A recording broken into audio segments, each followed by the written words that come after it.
Good morning, good afternoon, good evening, good night if you're sleeping to this.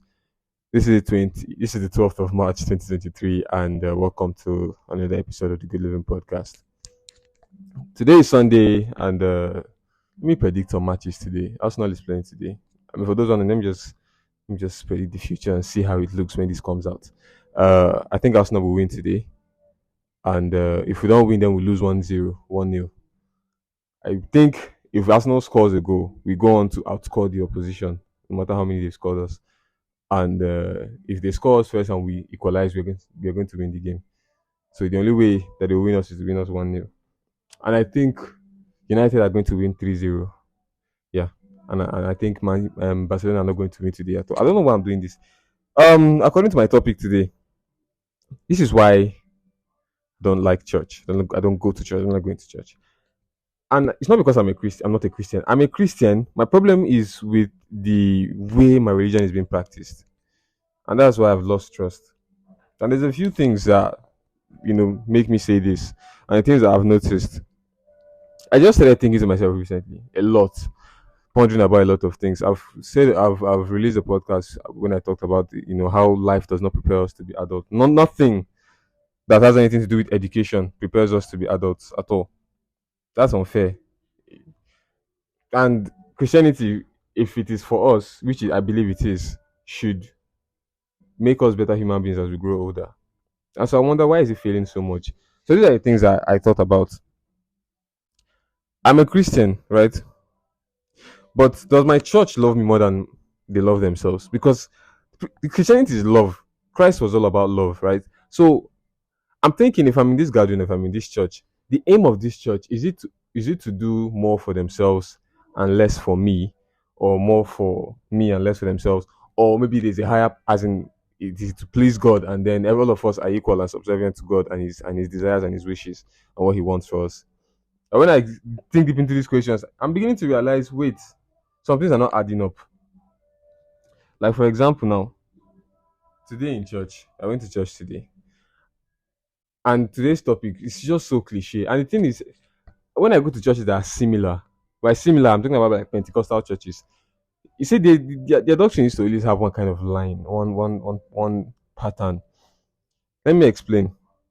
Today, our topic was gateways to financial freedom. Like, look, I've been in this church for several years. I've heard this topic at least 100 times. At least 100 times I've heard this particular topic. This is what they teach. And I'm not saying it's bad to teach the gateways to financial freedom. Of course, it's not bad. But when I say, the original question is, are you pleasing yourself to displease me, or how are we doing this thing? Then look at the gateways. The first thing is putting away iniquity. Sorry, I don't mean to preach. Putting away iniquity is what they said. And while I was thinking about this podcast, the pastor was preaching, I was thinking about this podcast, right? But before I could conclude my thoughts, he had finished that point. He had finished the point where he says, stop sinning, put away iniquity. And he entered serving God with our resources. Now, here's where I have a problem, yeah?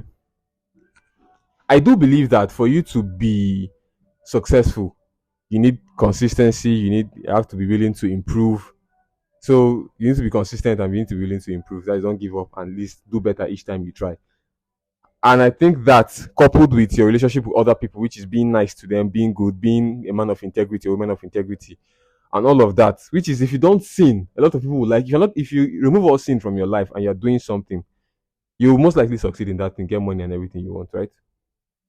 But the second point here is 97 go with that. So I'm not against giving the church money again. But here's the thing. My problem is how long they stayed preaching this particular point, and how little they stayed preaching the point of sin and iniquity.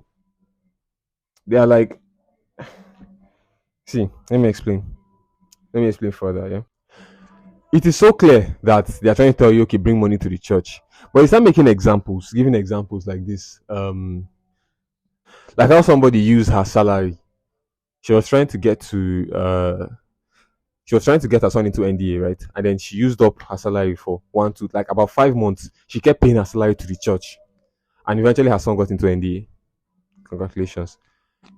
See those kind of examples. They advise you, okay, do this, give this sacrifice So also sacrifices, Shiloh sacrifices. So it does do something big, do something that will hurt you, right?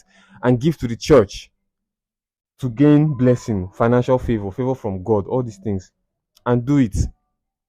And they emphasize on this type of giving, these forms of giving, so much. Not so much on tithes, but on just this type of free will giving that is not exactly commanded in the Bible. And every church is big on this, bigger than anything else. Now, I said, do you care about me? Because if you cared about me, you care about my well-being, right? How life will be. Let me come to you, do what you say I should, and I will live. I'll be better off. And you might argue that, okay, at the end of the day, if you do these things, your life will be better off. What are the percentage of people whose lives are better off? Because I know people, even in my family, I know people that have been giving. When it comes to giving in the church, they don't have much. You don't have much, but they will give. They will give what to pain them. It will affect them at home. They will be sad. Nothing will change. Nothing has changed. You can say God's time is the best, but at the end of the day, you remove any margin for error because now you want to you are giving God the glory for every single. You are giving the pastor and the church the glory for every single thing that happened in your life. For example, this woman that her son entered the NDA. That woman, if I meet her and ask her, did you not do anything else to try and get your son into NDA? You did not call anybody. You didn't call any general. You didn't call anybody that was at NDA. You didn't do anything. Your son just went and applied the humble process straight. And the only other thing you did was to pray for him and give money to the church, and he got into NDA. I can tell you that I very much doubt that that's what she did. I'm pretty sure she did something else, asked other people for help. The same way your parents did when you're trying to get admission. Call people that you know, get my son on the list. But the moment his son gets admission, what happens? They go to the church and they say that this is what they did, and then this happened. And they leave out all the other details to show that, okay, she actually put some effort in other things. And then make it directly to look like, and that is the advertising now. That's how it looks. And I don't like that because it seems like, okay, you want to take from me. You think like you're using my head. You understand? And that is not my issue with Christianity. This is how it is being run because I don't remember Jesus having anything close to this kind of attitude. You understand? So sometimes I might have questions and I want to challenge certain things. And I have questions, but I cannot ask because in a sermon in church now, you cannot ask any question. At least in my church or most churches I've been to, when the pastor is preaching, you cannot raise your hand up and ask a question. It's not a press conference. And we used to have Bible studies when I was growing up. Different churches used to have Bible. Even my church used to have Bible study where you go, the pastor will sit down, people will discuss he will say something and like I don't know, maybe it's me that has lost touch with what's going on. But in my church, I know of all the activities that goes on, and we don't do Bible study. I think we did before, but we don't do Bible study anymore. And there's no room for challenging the doctrine or something that is being preached, even if you come from a place where you think it's common sense. So you can now learn from the past. There's no space for Bible study anymore. Why is that?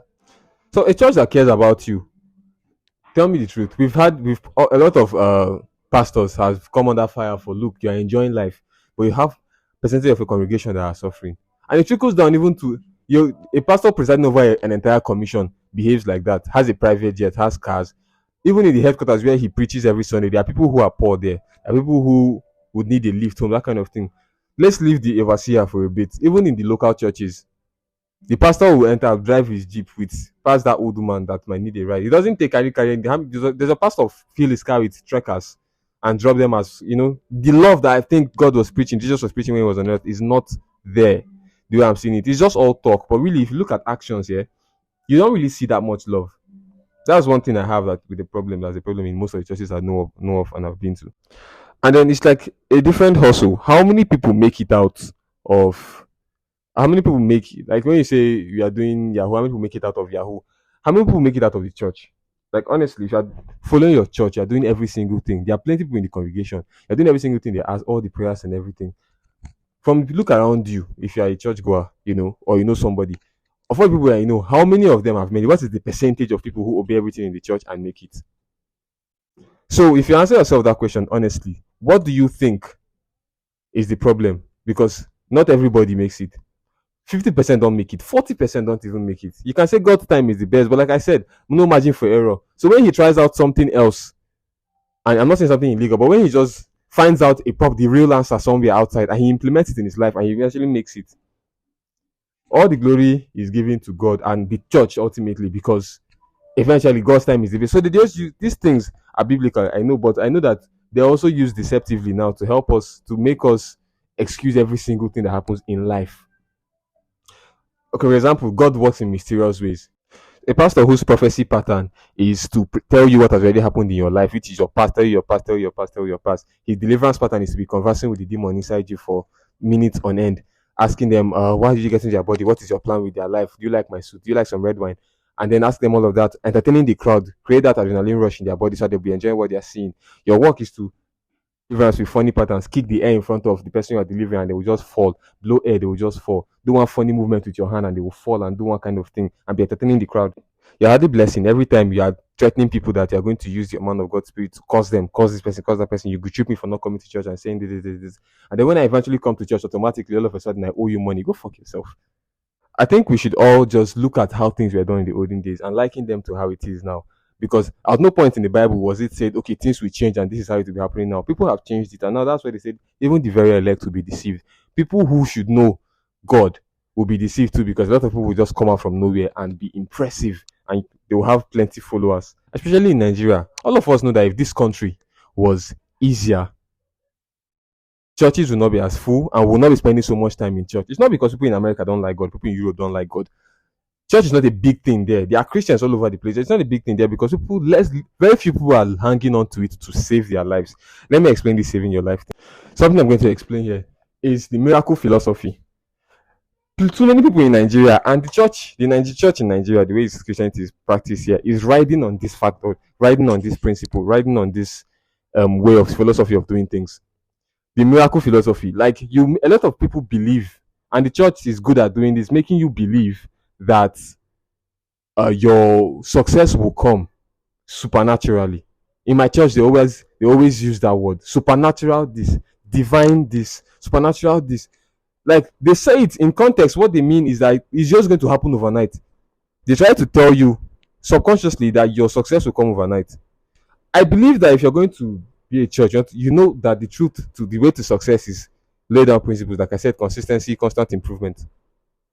While you're consistent, be improving. And if you do that long enough and you're doing the right thing, you will succeed eventually. And then the church should encourage you to do that kind of thing and show you the biblical way to go about it. Not to just simply tell you that just keep doing this and then this will happen all of a sudden. Just keep doing this for us and then, or for God, right? They say do it for God. And then this will happen all of a sudden in your life. And the fact that I don't see that also makes me feel like they're using my head. If you just calm down and look at the actions of the church from a business perspective, just assume the church was a business and tell me if a lot of things you see are not intentional. All the offerings they collect, the pastors are always rich. They seem to have excess money, and they can come out and say, God has blessed us. This commission is. It is the people that has contributed that money. There is no thing other way about it. God did not put money in the account. There's nobody giving church contracts. It is your offerings, and if you are suffering somehow, or the majority of the people that are following are not enjoying anything, how is the person on top enjoying? Is it that because what they preach is this: we are doing these principles, and our life is an example of these principles. I give to God. That is the journey of yourself. For example, saying I give to God. I live this life, and that is why I'm this successful. So follow me, live this life, give to God, which is me or the church, and then you will live this life as well. You'll be this successful. But the difference is, the God that you are giving to is who exactly? We are paying tithe to another church, another man. But me, the God I'm giving to I'm paying tithe to another man, which is you, and there's millions of us giving that thing to you. So your success is inevitable regardless. And then it raises questions in my mind. Money is not the only thing I was going to talk about. The second thing that discourages me from church is that there are too many controversies in the church. And you can say, no, nobody is perfect. Just compare Christianity with Islam or other religions. How much controversies come out of those religions? How many times do you hear that an imam did something crazy? How many times? How they have allegations of being what they call it, associated with terrorists? That's just stereotypes, right? So that's it. Morally, how many times do you hear controversies from other religions?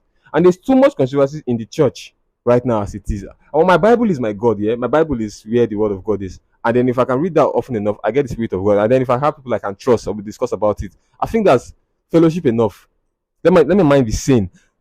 In my church alone, my small church alone, I can count 5 controversies that I've seen happen. No, it wasn't a big deal in the church, but what gets around. There's been somebody who was in charge of the accountant, stole a lot of money. He was an aggressive. I don't think he was even born again.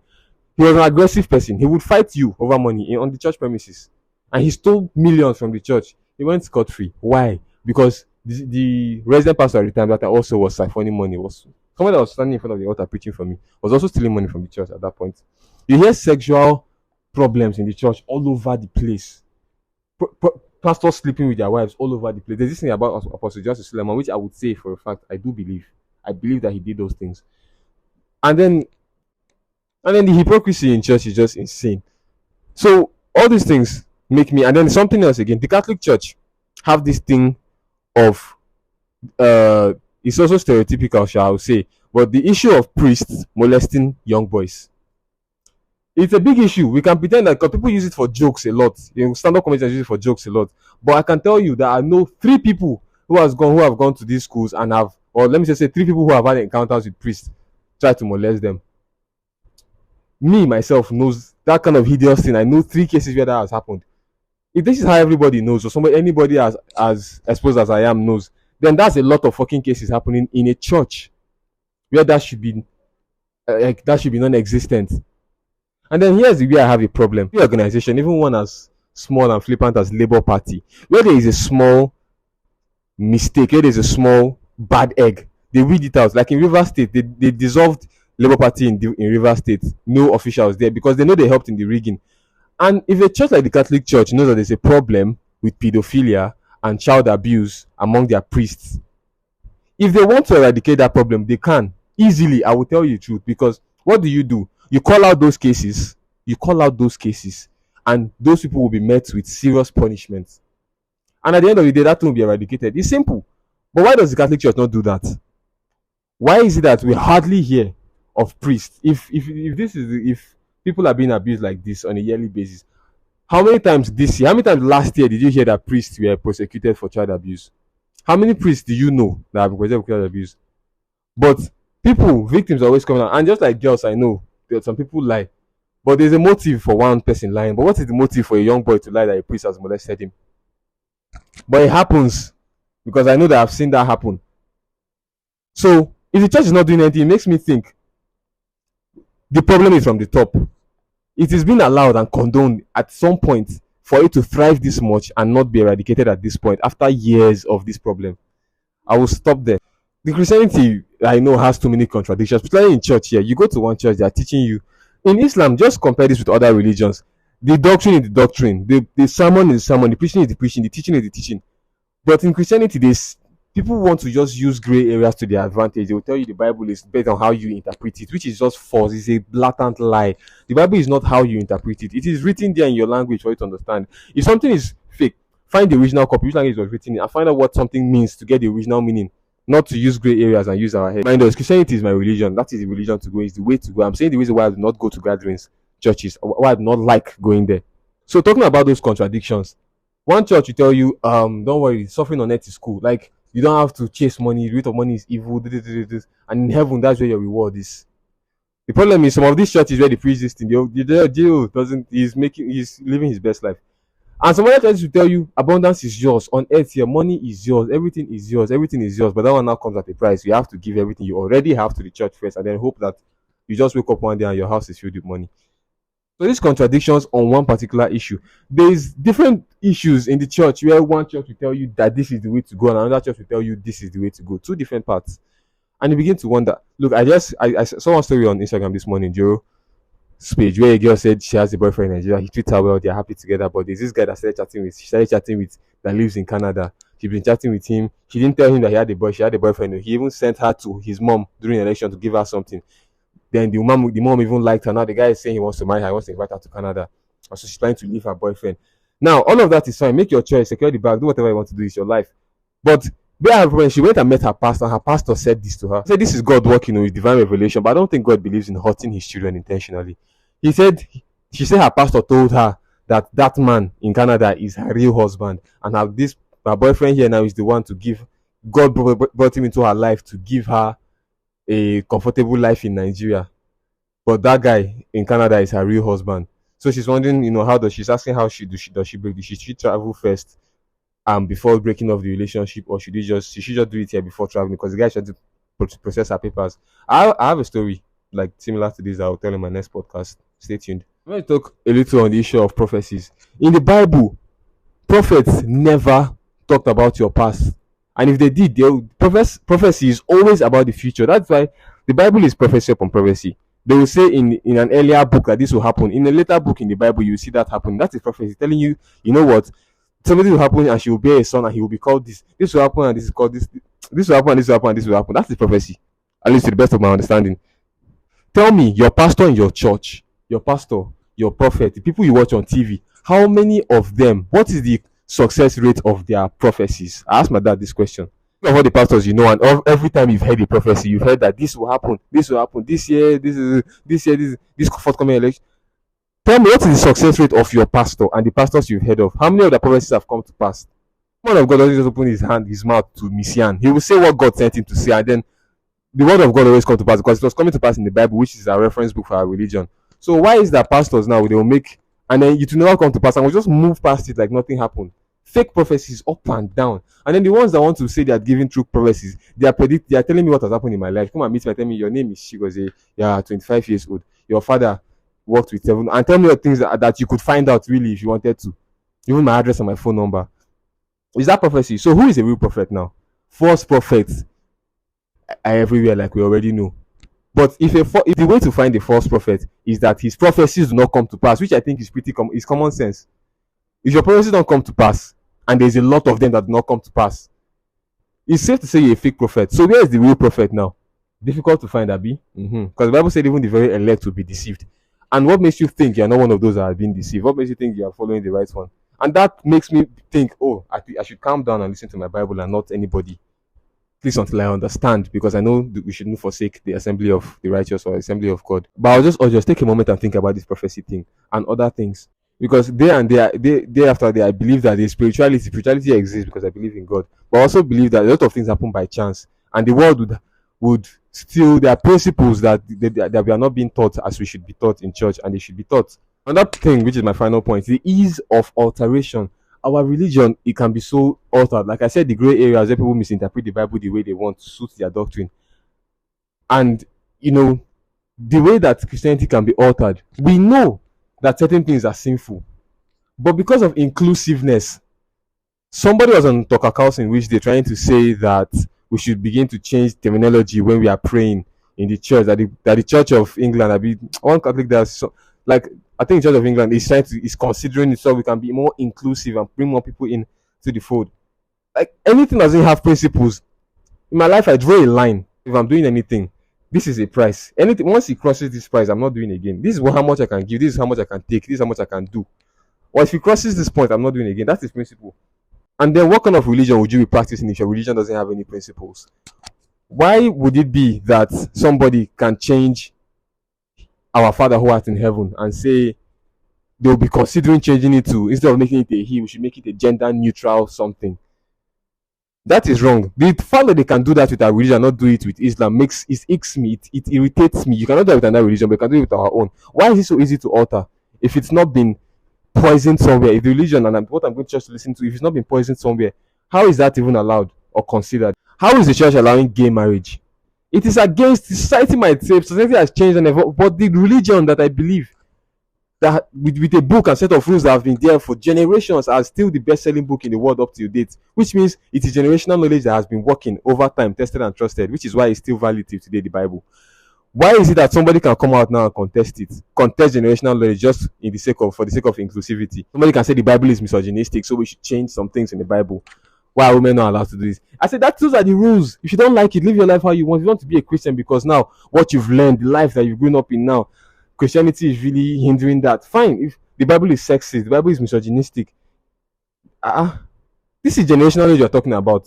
So you just invented a new word and then you're trying to change. So if the fact that they can think of saying the Bible is misogynistic and let us try and start changing things, bending the rules that has been there for ages just to include a couple of sinners, is disrespectful. And it's really, I can't tell you how upsetting it is for me that my religion can be altered like that. And then everything boils down to my lack of trust for the way the religion is practiced. And that is why I don't want to be in a gathering where there is somebody at the helm of power in that religion telling me what to do or telling me what they think, because I believe it has been poisoned somewhere, and until we find out where that is and cleanse it, I do not trust it. If I don't trust it, I don't want to give too much ear to it or too much attention to it. And the world is a very bad place. As adults, we open our eyes to a lot of things and then close our eyes to a lot of things, especially religion. Use your normal eye and look at a lot of things, the sense that God gave you, and you will realize that we are in deep shit. At least that's what I think. That's why I titled it personally, My Stuff. Why I don't like going to church. The world is so evil now. Don't you know why children close their eyes completely when they pray? And then you've been a child, you've closed your eye throughout a prayer session. How many times do you close your eyes during prayers now? It's a subconscious thing. Because when life deals with you, you realize, omo, shit can go down at any moment. Now, you don't close your eye and forget everything. You know that, oh boy, shit can go down. So you open your eye when you're praying. I mean, this might just be an off joke, but somehow, it makes slight sense to me. It makes slight sense to me. And yeah, before I go, I have an idea for the church. Since everybody is opening an OPay account now, if the church wants to collect their offering, since cash is scarce now, people who would have given 1K to the church will be giving 100 naira or 200 now. And it's not because they're not willing, because there's no other way. In my church, yeah, I saw an account number, but it's not easier to use payment platforms that have QR code scanners. For example, OP, almost everybody has an OP account. If the church opens an OP account, you that doesn't have cash, just as you're passing with the offering basket, pass with the QR code of the church's OP account, and somebody will whip out his phone, scan their offering, and pay it into the account automatically. And I think that would be easier. So for the church to get the money they need to advance forward. I do not hate the church. I like Christianity. I'm disappointed and I do not have trust for it. And I still have more and more reasons to doubt each day. So that is why I explained it this way. Thank you for watching, listening to the Good Living podcast. Next episode, I'm talking about the story of somebody's terrible breakup. So catch that one live. Not live. Catch that one very soon. Have a great week ahead. Bye. Love you.